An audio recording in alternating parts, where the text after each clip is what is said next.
Facebook live मधून हत्या झालेले अभिषेक घोसाळकर. पतीची 2024 मध्ये हत्या. सासरे उद्धव ठाकरेंचे निष्ठावान, पण घोसाळकरांच्या पत्नीचा भाजपमध्ये प्रवेश. अभिषेक घोसाळकरांची फेसबुक लाईव्ह करून हत्या करण्यात आली. त्यांच्या हत्येचा व्हिडिओ सोशल मीडियावर तुफान व्हायरल झाला होता. त्यांच्या हत्येच्या वेळीच ते उभाटा गटात होते. त्यांचे वडील हे उद्धव ठाकरेंचे निष्ठावान आहेत. पण अशातच आता त्यांच्या पत्नीने भाजपमध्ये प्रवेश करण्याचा निर्णय घेतला आणि सर्वत्र चर्चांना उधाण आले आहे. त्यांच्या पत्रात त्यांनी हा निर्णय वेदनेतून घेतला असं स्पष्टपणे म्हटलं आहे. त्याचा नेमका अर्थ काय, नेमकं हे प्रकरण काय, हे तुम्हाला या व्हिडिओमधून सांगणार आहे. व्हिडिओ शेवटपर्यंत नक्की पहा आणि टाइम्स नाऊ मराठीच्या सर्व माध्यमांना सबस्क्राईब आणि फॉलो करायला विसरू नका.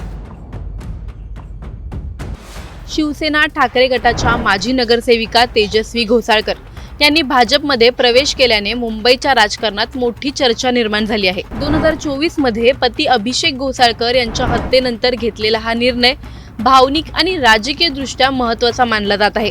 उद्धव ठाकरे यांचे कट्टर समर्थक असलेल्या घोसाळकर कुटुंबातील सून भाजपात गेल्याने आगामी मुंबई महापालिका निवडणुकीच्या पार्श्वभूमीवर राजकीय समीकरणे बदलण्याची शक्यता आता व्यक्त केली जात आहे.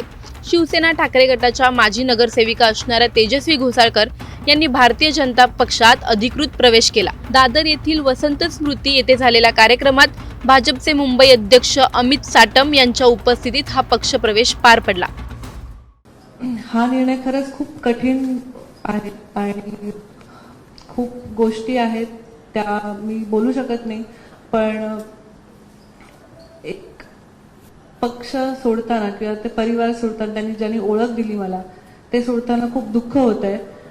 पण माझ्या प्रभागात विकासाची कामं करण्यासाठी हा निर्णय घेतलेला आहे. यापूर्वी सोशल मीडियावर तेजस्वी यांनी भावनिक पोस्ट करत त्यांनी हा निर्णय वेदनेतून घेतल्याचे सांगितले आहे. त्यांनी त्यांच्या पोस्टमध्ये काय म्हटलं आहे जाणून घेऊयात.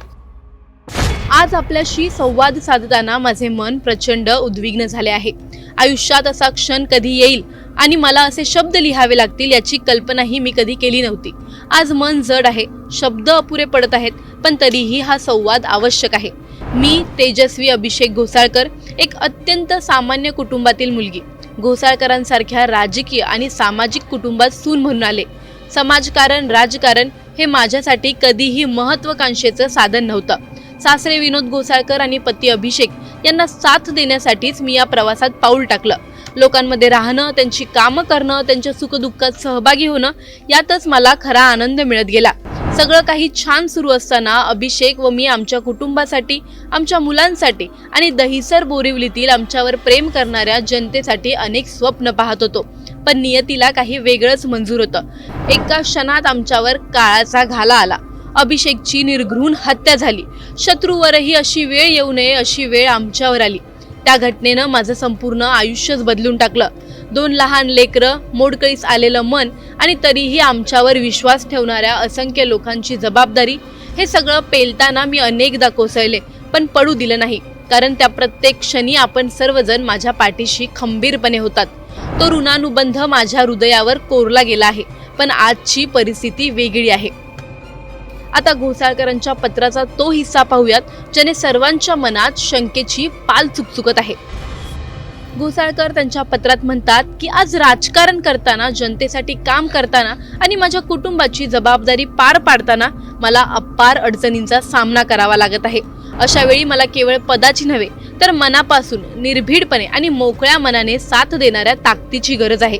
हे मला वारंवार जाणवत आहे.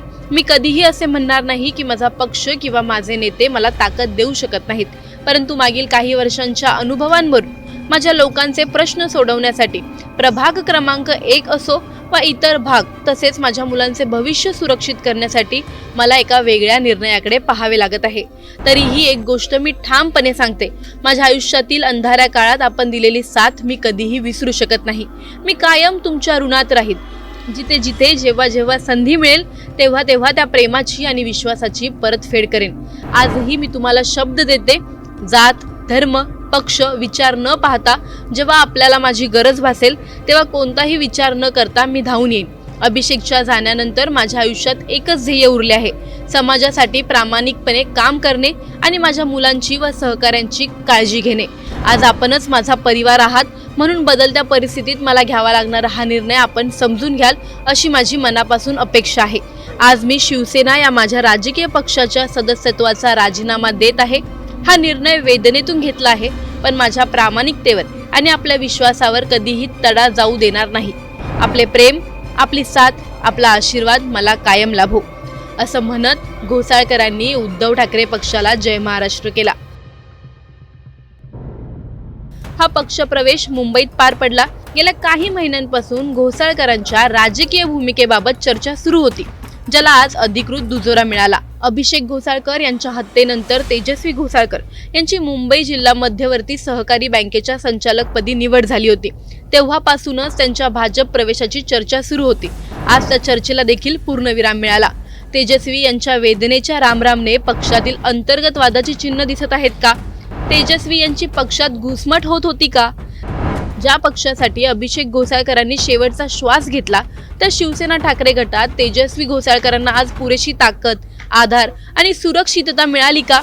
पतीच्या हत्येनंतर 2 लहान मुलांची आई, लोकप्रतिनिधी म्हणून जबाबदारी सांभाळताना जर वेदनेतून वेगळा निर्णय घ्यावा लागत असेल, तर हा फक्त वैयक्तिक निर्णय आहे का, की पक्षातील अंतर्गत दुर्लक्ष, घुसमट आणि संवादाचा अभाव याचं ते लक्षण आहे?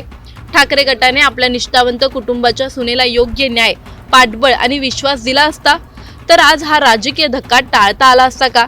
तेजस्वी घोसाळकरांचा भाजप प्रवेश हा एका व्यक्तीचा निर्णय आहे की शिवसेना ठाकरे गटासाठी एक गंभीर इशारा? तुम्हाला या प्रकरणी काय वाटतं? आम्हाला कमेंटमध्ये नक्की कळवा आणि व्हिडिओ आवडल्यास लाईक आणि शेअर करायला विसरू नका.